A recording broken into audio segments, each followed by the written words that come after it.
The journey from Nehru ki Galti to Nehru ki Chhadi, or the scepter, also known as the sengol, is quite interesting. It represents a gesture of British rule that is lauded in disguise despite its brutal ruling over India for decades. The Mughals, on the other hand, cannot be compared as their rule over India was not for the purpose of colonization but rather for administration and other aspects, including architecture, that tell us a different story. Regarding the Sengol, it was handed over to India's first Prime Minister Jawaharlal Nehru to mark the transfer of power from the British to Indians. However, the installation of the Sengol near the Speaker's seat in the new Parliament building is a prominent event projected as a privilege by Prime Minister Modi to mark the history of the new Parliament building. The Sengol, which was in a museum in Uttar Pradesh's Prayagraj up to this point, signifies an unprejudiced and impartial rule, which is the need of the hour. The word Sengol is derived from the Tamil word Semmai, meaning righteousness, and the Sengol was handed over to PM Modi by 30 pontiffs from different adhinams in Tamil Nadu.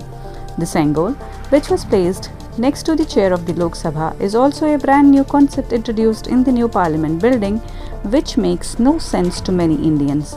It appears that PM Modi's intention is to promote himself and take credit for everything, as evidenced by the recent inauguration of the new Parliament building on Sunday. Neglecting high-profile individuals like the chairman of the Raj Sabha, who is also the Vice President of India, is inappropriate and goes against the spirit of democracy. It is concerning that the project has become a one-man show. The Central Vista project, which cost 13,500 crore rupees and included the new Parliament building, faced several challenges, controversies and disputes since it was announced by PM Modi in 2019. However, on January 5, 2021, the Supreme Court gave its green signal to the project, stating that there was no infirmity in the grant of environmental clearance and the approval by the Delhi Urban Art Commission and the Heritage Conservation. पूरा हिंदुस्तान नहीं जानता क्या सिंगोल है। ये एक नया creation है। आज उसका जवाब शरद पवार साहब ने दिया। वो पहले जाना चाहते थे, बाद अब ये जो कल तमाशा हुआ है पार्लियामेंट में, वो सब देख के कहा कि मैं अच्छा किया मैं नहीं गया। उसका मतलब क्या है कि ये टोटल वन साइडेड हिंदुत्व को रिप्रेजेंट करने के तरीके से, सेक्युलर कंट्रीज़ में वो कभी नहीं ऐसा हो सकता। तो उनका एजेंडा क्लियर है, उसको इसलिए पूरे अपोजिशन पार्टीज ने बाइकाट किया था। फंक्शन है वहाँ, एक सिर्फ वन मैन का प्रोजेक्शन था बस, दूसरों का भी नहीं, किसी का भी प्रोजेक्शन नहीं। वहाँ जो राज्यसभा के जो चेयरमैन होते हैं वो वाइस प्रेसिडेंट है। How can you inaugurate A parliament without the presence of the chairman of Rajya? We are not talking about vice president of India. He is the chairman of the Rajya Sabha of one house. He controls the one house. He is absent.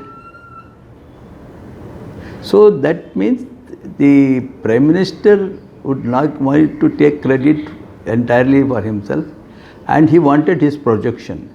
And that is all the purpose for inaugurating the new parliament. देखिए, ये perception का सवाल है।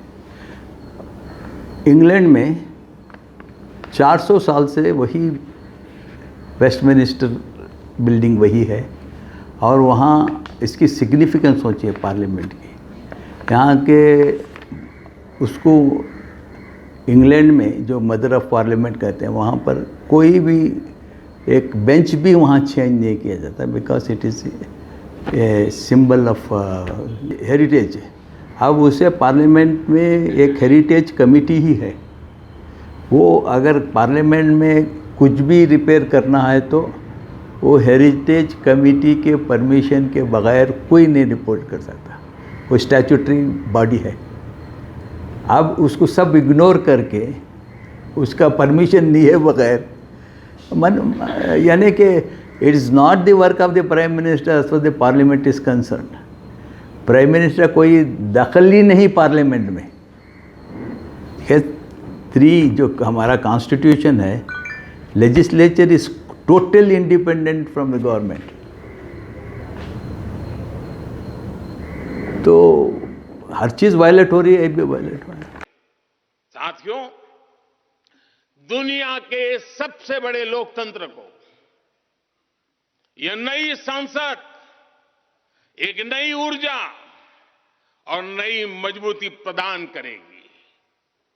हमारे श्रमिकों ने अपने पसीने से इस संसद भवन को इतना भव्य बना दिया है।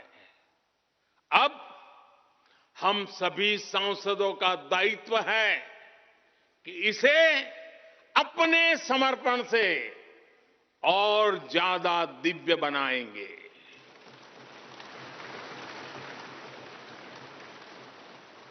एक राष्ट्र के रूप में हम सभी 140 करोड़ भारतीयों का संकल्प ही इस नई संसद की प्राण प्रतिष्ठा है।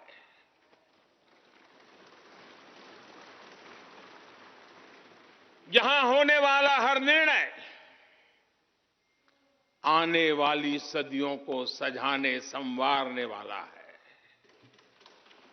यहां होने वाला हर निर्णय आने वाली पीढ़ियों को सशक्त करने वाला होगा।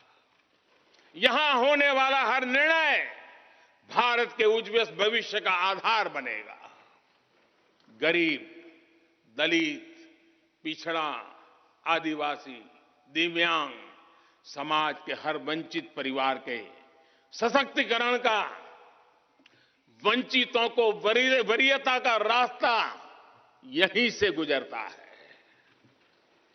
इस नए संसद भवन की हर ईंट, हर दीवार, इसका कण कण गरीब के कल्याण के लिए समर्पित है।